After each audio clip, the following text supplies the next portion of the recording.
we're doing some really crazy stuff this year. We are.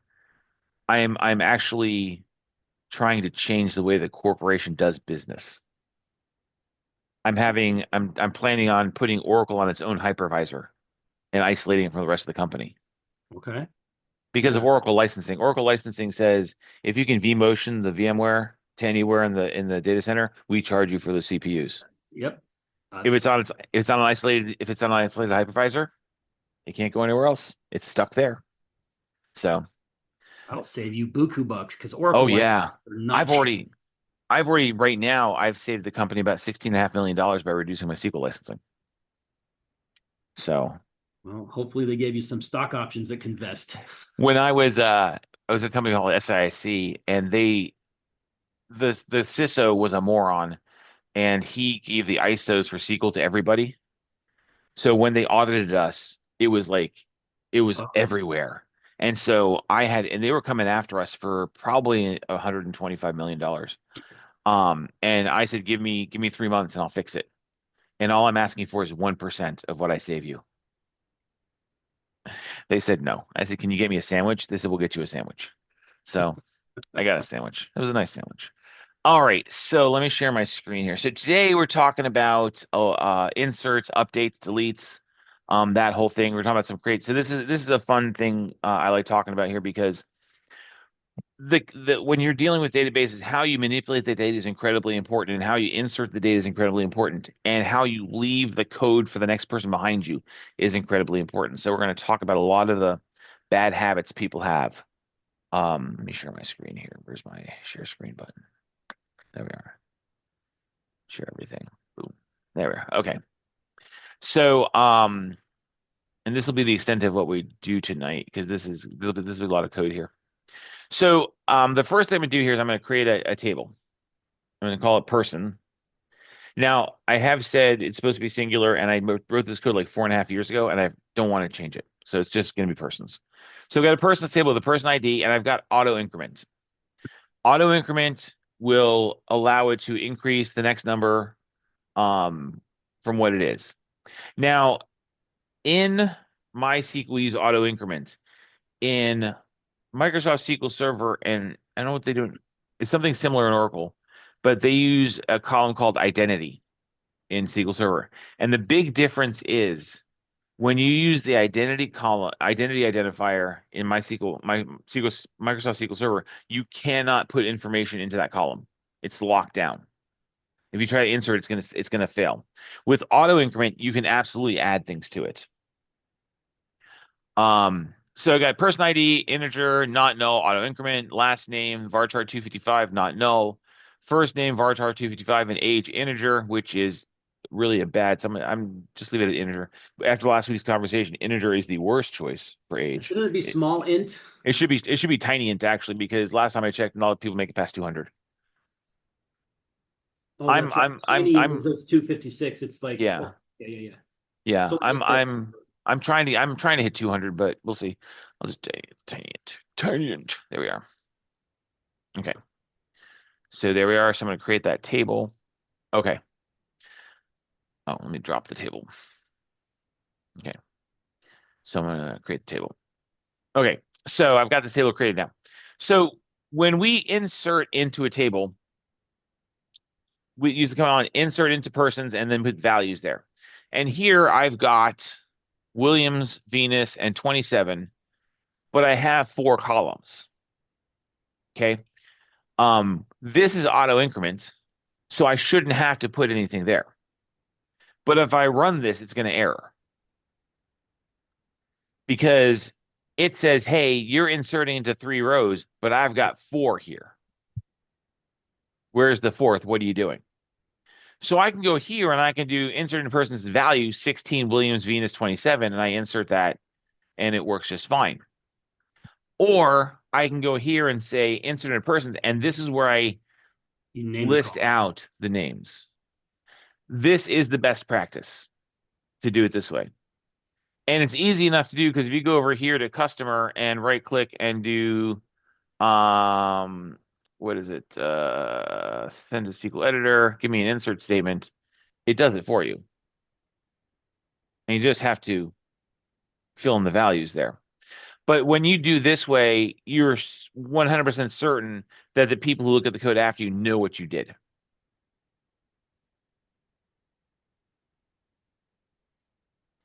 So here I do 16 Williams, Venus 27. That's going to work fine. I'll put that in.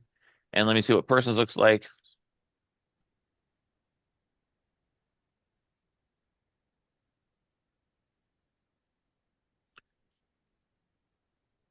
And I've got 16 Williams, Venus 27.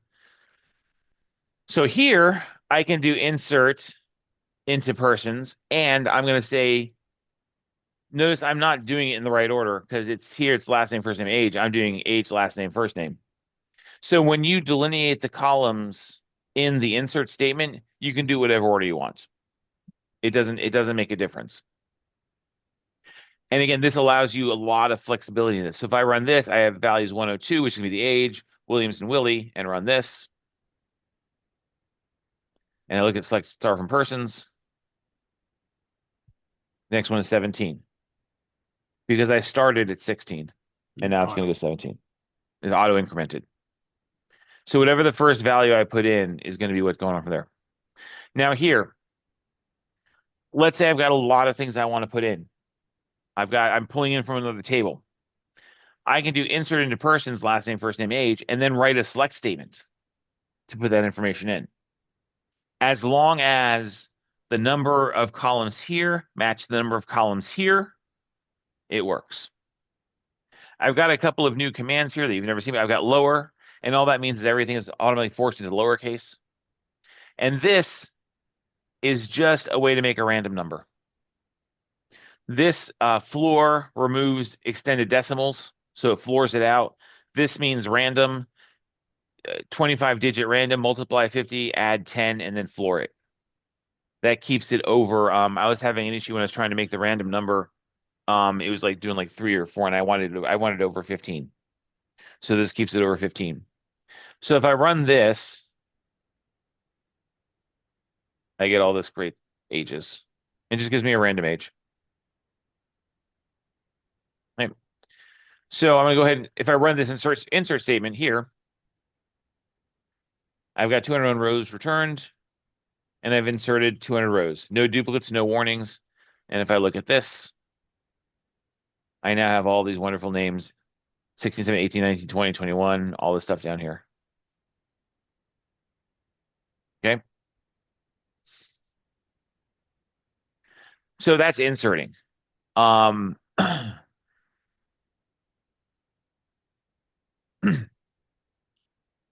mean, again, this isn't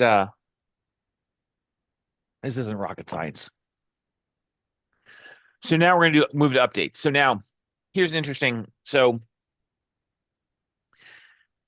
update statements are sometimes called upserts. Okay. And the reason why is, have I talked about write-ahead transaction logs yet? No. Okay. I mean, I know what a transaction log is, but I don't think everybody else in the class does. Do you understand the concept of write-ahead transaction logs and how it works? Write-ahead transaction log, no, but an actual transaction log, yes. Okay, so if you know, so a transaction log is the log in SQL Server that keeps track of everything that you've done. Oh, this is where you can have a take back, have the ability to undo your thing, right? Yeah. So this is really cool. I love this fact about SQL. So SQL's all database engines. And remember, I keep calling them engines because they're always running in the background, right? In memory. In memory. So here I've got my database. Here's my database. I get all fancy. Boom. Get my eraser. The official Visio symbol for database. Yeah, okay. And then I've got my end user computer.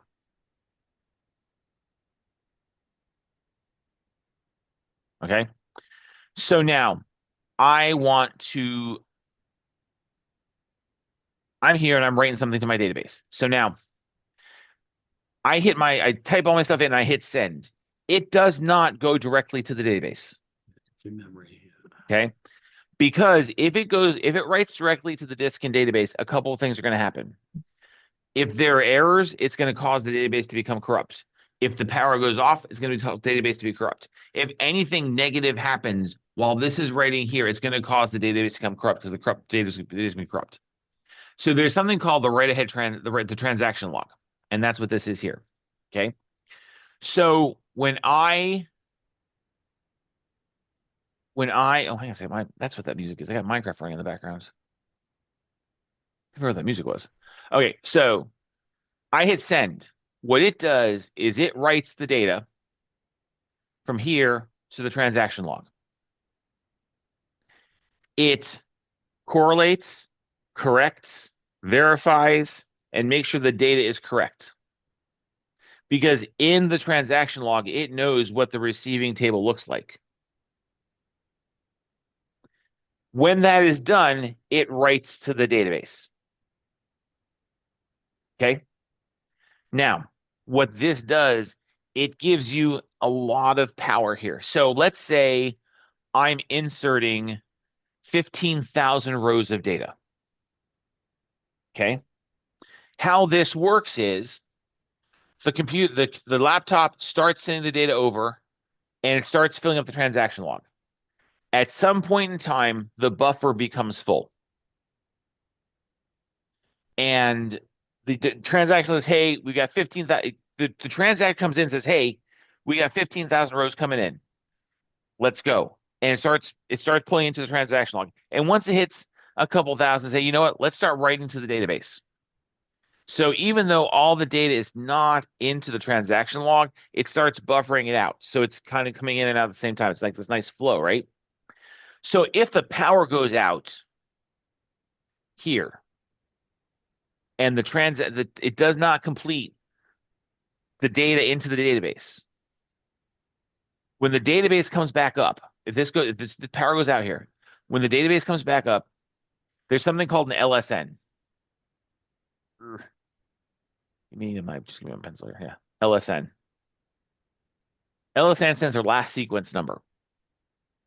So every line that occurs in a transaction has an LSN attached to that line. So if you do 15,000 inserts, there are 15,000 LSNs that are created. Okay. So power goes out. You're in the middle of a transaction here. Everything's in a T log. Power comes back up. This is where the cool stuff happens. Let's say it got about halfway through it's about 7,500 rows into the 15,000. When the database comes back up, the database is going to be in something called suspect mode. Yeah. And it's in suspect mode because it's looking and saying, okay, the database is like, hey, the last LSN I have is 573.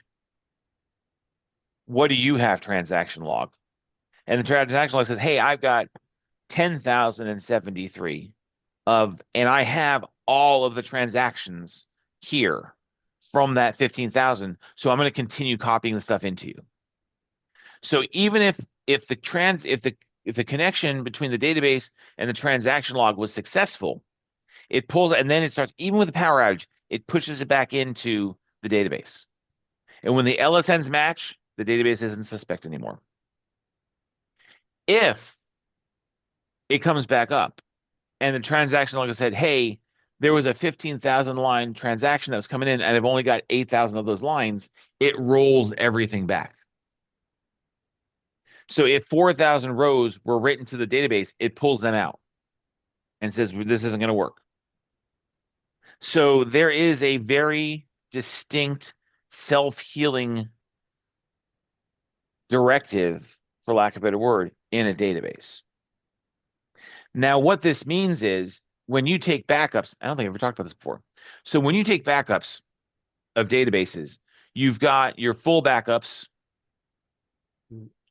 Incremental and differential. Incremental and then differential. So differential and then incremental. Okay. Now, full backups where you back up the entire database. So there is every piece of data in a database has a little checkbox. It's not real, but it's there. It's understood, right? And it tells you if it's been backed up or not. And every time you back up, it sets that box as backed up. So checkbox is it hasn't been backed up yet. You take the check out and it's been backed up. So if I do a full backup, it sets the it resets the checkbox for every piece of data, say it's been backed up. The other thing about database backups is that they're hot backups. So any changes made to the database while the backups are running is captured until the backup is done. Okay. So that transaction log, it keeps it backed up. It's backed up. The last thing it does is it backs up the transaction log as of that moment. A differential backs up everything that's been changed since the last backup. So I if mean, since the I, last full backup, not since the last incremental backup. yes, no full backup. So if I do a full backup on Sunday and I do a differential on Monday, it backs up all the changes since Sunday. If I do a differential on Tuesday, it backs up all the changes since Sunday. If I do a differential Wednesday, all the backups since Sunday. All the backups since the last full backup. The incremental just backs up the transaction log. For all intents and purposes, just backs up the transaction log. Yeah, and then you have to have those changes, those incrementals, if you need to be able to build it back if you Yep. want to grab everything since the last fall. Yep. Exactly. But the cool thing is with this, when you restore this, so let's say you've got your differentials and you're doing transactionals after the so you're doing so you back up on Sunday, you do a differential every night at 10 o'clock, and then during the day you all do all these transactionals. So you got all this stuff going on, right? So let's say there's a failure Wednesday at 3:45 p.m. Because you've got the transaction logs backed up, you can restore the database to the exact moment before the failure happened. Because every transaction on a database, except one, is logged in the transaction log. So back to what we're talking about over here, when I do these insert statements, and this was 201 rows, there are 201 entries in the transaction log for everything that happened on that insert. Now, here's a little more in depth on how that works because I find this to be very cool. So when you insert when you do this in the transaction log in memory, so this is on the drive in memory, there is a table that's created called inserted.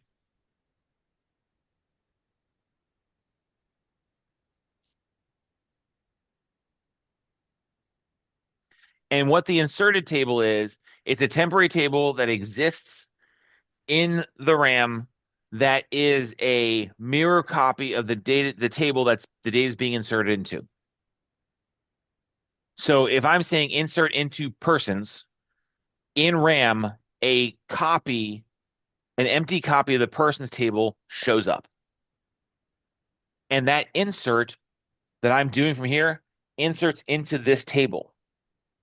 That ensures that anything going into the database will meet the criteria of that. This includes foreign keys. This includes any kind of index that's categorizing. Anything like that exists here. So the data gets inserted into here, and if it does an error here, it goes into the database. So if the data is coming through as corrupt, it's erroring here, not in the database itself. That's why the goal is to protect our database from what they call dirty reads. We don't want any bad data showing up in here. Okay. And later on, we're gonna add to this later on towards the end of the year. I stop talking this stuff about week 8 or 9. When we talk about locks, how the table locks work. There's also a table that's made that's called deleted.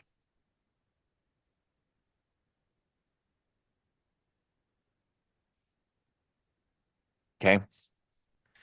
So whenever I run a delete command, and this is kind of jumping ahead, the data is brought from here into here, verified that's what's supposed to be deleted, and then it's deleted from here, and then it's deleted in here. So I've got these two temporary tables that are created. One's called inserted, one's called deleted. Inserts go into here, deletes go into here. Does that make sense?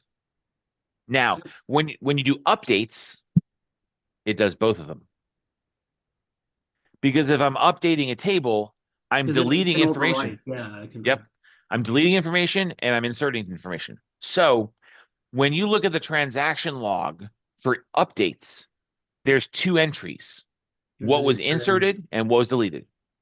That way it can roll back, right? Yeah, makes sense. Also, I don't know if I talk about it today, but when we start about how to isolate transactions, you can query these tables. I don't think you can do it in MySQL. You can absolutely do it in SQL Server. You can absolutely do it in Oracle. I don't think you can do MySQL. But these are two queryable tables in the larger engines, right? So, okay. So here, select first. Now here, I'm updating. I'm updating persons. I'm setting first name to upper first name, where age is between 12 and 15. So I've got my update statement, I've got what's being updated, and I've got the where clause, what the filter is for it. So this, if I run this, I'm updating 56 rows. I'm doing a select from persons, and I see that every once in a while I see an uppercase name. Oh, that's cool. Okay, and so here, I've got update persons, and I'm interjoining. This is not going to work. Because you made it a tiny int, Yeah, right? so I got to fix that real quick. Okay, so I'm updating persons. I'm interjoining customer on this column, and I'm setting the age to 200. Because there is no age in customers, I don't have to qualify it. Oh, I see. Yeah, yeah, yeah. Okay. So that's why I have persons last name and aliases work weird when you do update persons P, and I have problems, so I just do the write it out. So I'm updating persons, I'm joining customer, and where the last names match, I'm setting the age to 200. Oh, okay. How do, Oh, tiny int's even smaller. Okay. is tiny int 32 or 64? Tiny int is, I don't remember what tiny int is all of a sudden. There we are. So we go to 99. I think it might be Eight. 124. Oh, okay. 60, it might be 128. That might be, let's say it's 128. Uh-huh. Well, probably 127 would be my guess Yeah. because it takes a zero. Yeah. Yeah, there's 127. So it's negative 127 to positive 127. Yeah. So that's it. Okay. So again, I can use joins in my update statements. Is that common? Yeah. Like in real life? Okay, Yeah. okay. Yeah. Because if it's like this is like usually done like in sales tables. Like I want to I'm joining I've got a products table and I've got a manufacturers table and Okay. everything. So games, I've got a games table, and in there I've got the cost of the game, and I've got a publishers who does. So I'm updating all Wizard of the Coast games by 25%. Okay. And I would Yeah. use this, right? Sure. Yes. Yeah. As soon as you said sales, it clicked. I like Yep. search by Yep. publisher, search by region, search by hmm yeah. Yep. So yeah, so I would do that Send a for coupon for marketing, send a coupon code to all the people that did this or whatever. Yeah. right. Exactly. And I'm going to insert that coupon code into their table. So it's recorded there. Um Now delete. Let me make sure I've got okay, yeah. So here, I don't know what we're gonna do here. So this is okay, do transactions. Okay, we're gonna do transactions today. So here I've got delete. Delete from persons. That's not gonna happen yet. So delete persons from person, interjoin customer, where person last name equals customer last name. So first of all, I'm gonna do here, I'm gonna delete everywhere the last name is like F. Okay. And again, when you do updates, when you do deletes, and you do inserts, it's R bar. So when I run this, it's gonna go through. Are you an F? Yep. Okay, go. Are you an F? Okay, go. You have to go.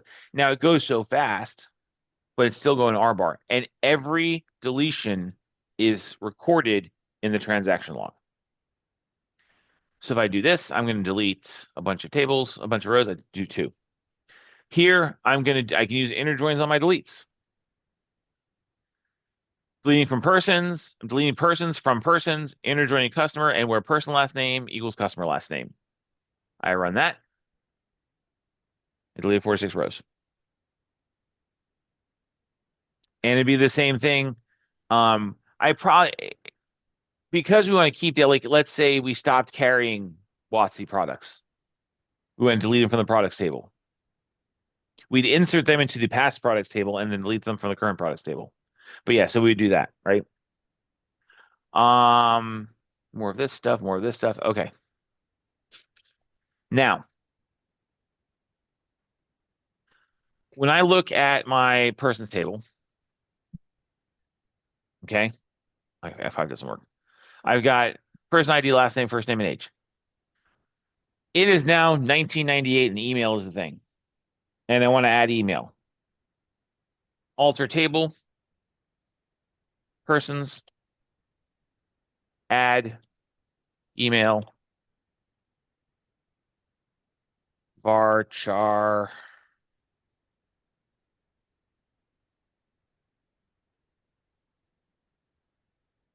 255.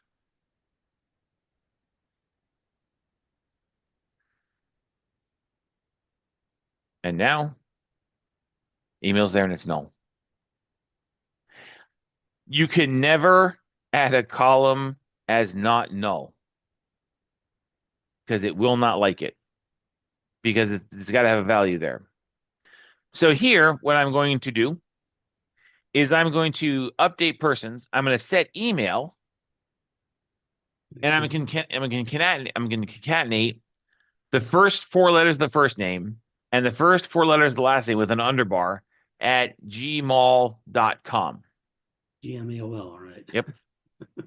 It's when Gmail bought AOL.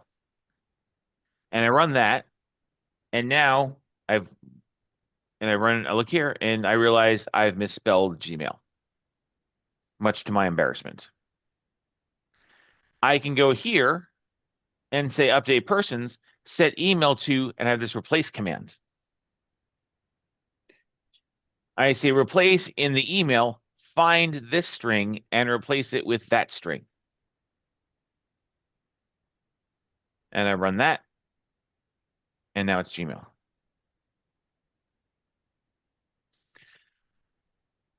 Because sometimes when we make mistakes, we break things and do bad things. There was one time I was working for this company and I accidentally dropped a table in a production database that was super critical, and systems were down for a couple hours. Here's how not to do that. I've been using the word transaction. Okay. Anytime I've highlighted run something, it's a default transaction. If I do this, it's a default transaction. If I do that, it's a default transaction. Okay. Anytime I run code, it's a transaction. It is a implied transaction.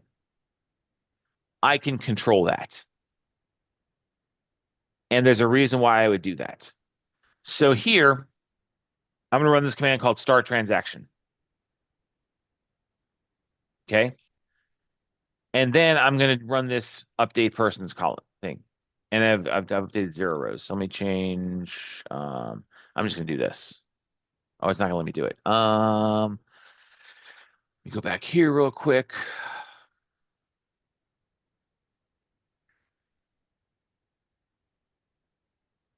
And do this real quick. Okay. Go back down here.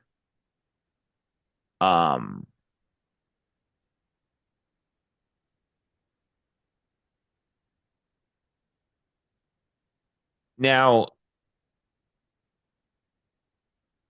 what I just did, I'm in the middle of a transaction, right? So everything I just did is part of that transaction. So if I do select person or my last name, I suddenly have 955 rows in here that weren't there before, right? Now down here, I've got two commands. I've got rollback, I've got commit. I started the transaction. I've run what I wanted to. I'm going to run this now too, right? Run that. Okay. And I've updated 643 rows. So I've made a lot of changes to this database, but I haven't really. I've only made changes to the log. It's like a get out of jail free card. Yes, it is. And it's get out of trouble free card because when you start doing this, you make way less mistakes. So if I do select from persons, if I do this, here are my last name. I have 955 rows. I've got all sorts of things here, 127. And if I go back here and hit rollback and I select from persons, I'm back to 155 rows. The changes never happened. Cool. I did not know that. Why would It's you a ever neat, not do that? you're in a hurry and you're stupid. Okay. And that's been me a couple times. I was gonna say it sounds like a career cul-de-sac right there. There are a lot of people who get cocky and don't think to do it. I'm making a simple change.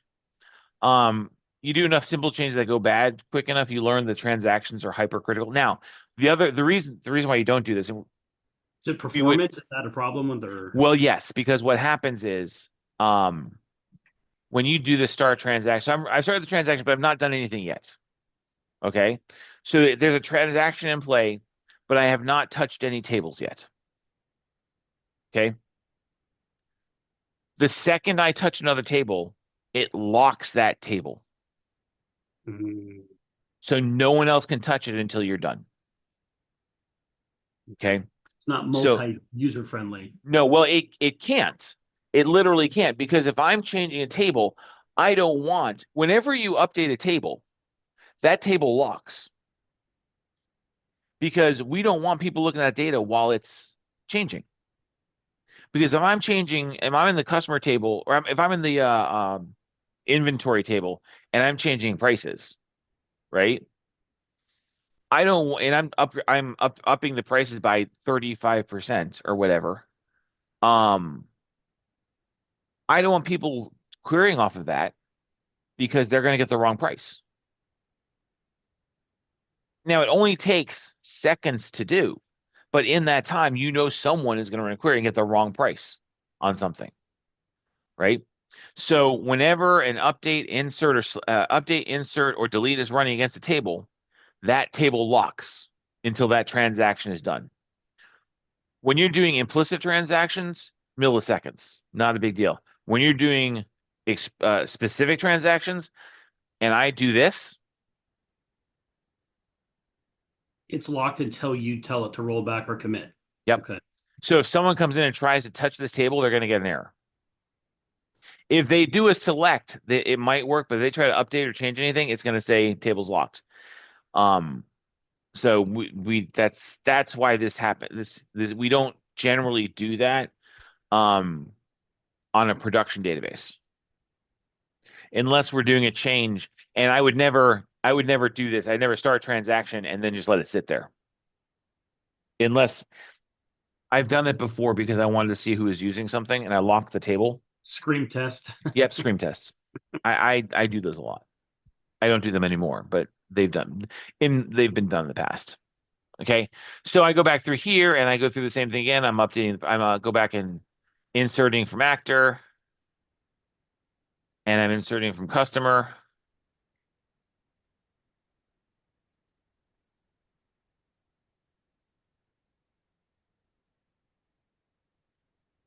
And then I'm updating the age and I see what I have. And now I commit. And now it stays put.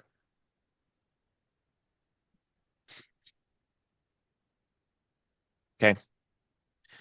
Interesting. Um, the last thing I'm going to talk about here is this command truncate. Okay. Remember I was saying that deletes go R bar. If I'm deleting 1,000 rows from a table, it goes 1, 2, 3, and then the transaction log are the 1,000 rows. Yeah. So if I go here and I do start transaction and I do delete persons from person, right? And delete 643 rows, If I roll that back, they never left. Okay, they're still there. If I begin transaction, I'm in my transaction, and I truncate the table, and I do select from persons or by last name, I get 0 rows. If I roll it back,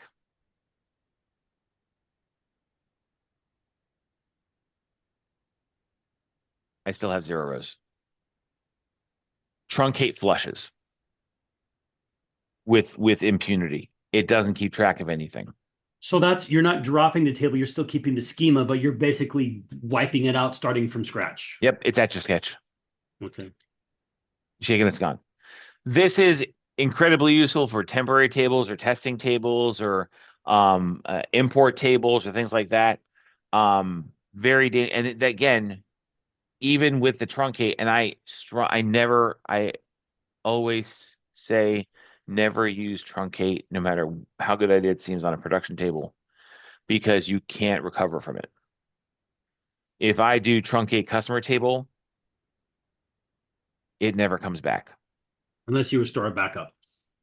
Yeah, you got to restore the backup, and that's it. You'd restore the backup somewhere else and then copy the table over. You'd copy the table over, but that's it. There's no recovering from it. There's no rolling back from it. So, um, and this is the price of admission for tonight. This is the thing that you didn't know. That's cool. Yeah, and this isn't anywhere in the lessons, but it's a critical thing for developers to know about this transaction thing. In other I don't know if you can do this here. Start transaction alpha. One alpha. Oh, so you can have multiple transactions, like multi-threaded almost? Not in MySQL. Oh yeah, nope, in MySQL you can't. So in Microsoft SQL Server, you can actually name the transactions. Okay. Now, again, you can't access the same tables Yeah. because that will, so what'll end up happening, there's an interesting phenomena. Um, that's not what I wanted. Where's my name? Okay, so here. So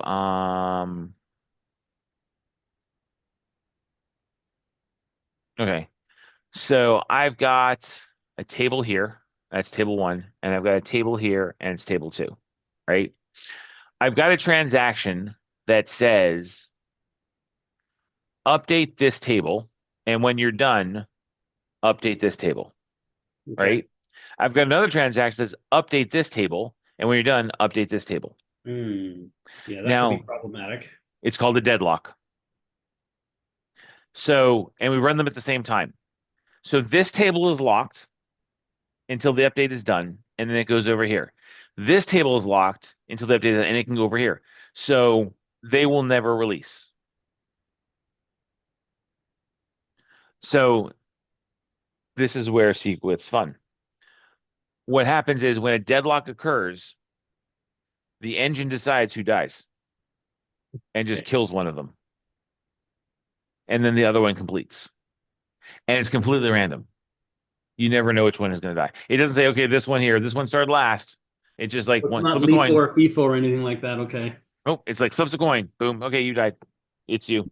You're the lucky one. So, and it's hard to demonstrate that, particularly MySQL, because MySQL doesn't really, there's no way to check deadlocks in the logs. Um, but uh, but yeah, so whenever you have a situation where you've got, and this is why you've got to be very careful on how you when you're running stored procedures and code to make sure that when things are running concurrently, they're not locking tables that the other one's going to use.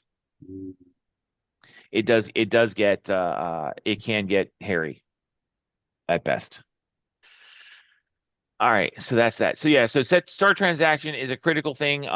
It's not talked about enough. Rollback commit. These three commands right here, um, are lifesavers, without question. Everything the replace here, the substring, all this other stuff, that's just party tricks.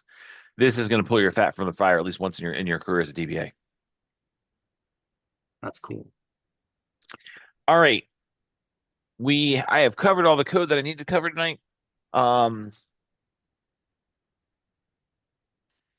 okay.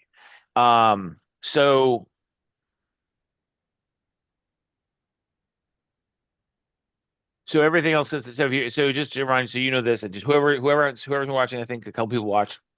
Um, remember if you're doing the project, make sure you're just telling me how you're doing in your papers, not anything else. Don't answer the questions. But that's it for tonight. Do you have any questions, Mark? No, I really like this. I mean, I don't plan on becoming a DBA, but I want to be enough to be dangerous, and I've always liked to be able to get myself out of trouble. Like, in Python programming, you can do try catch. Yeah, yeah. It's Try kind of like catch. Yep, this yep. is the equivalent for SQL. I didn't know that existed. In Makes uh sense it existed. in Microsoft SQL Server, there is try catch. Okay. There's also if when, and there's in the more robust engines, there's try catch, there's if then, and we're going to talk about something. I think it's next week called the case statement, and that's super fun to play with. Did you do case in the previous course? That doesn't ring a Yeah, bell. case is super manipulation of your data. Okay. Right. So, you have no question mark. Anyone who's watching at home, uh, after this, if you have questions, put it into the text comments. If not, I'll see you guys next week. Good. Thank you, sir. No problem. Take care. Talk to you later. Talk next week.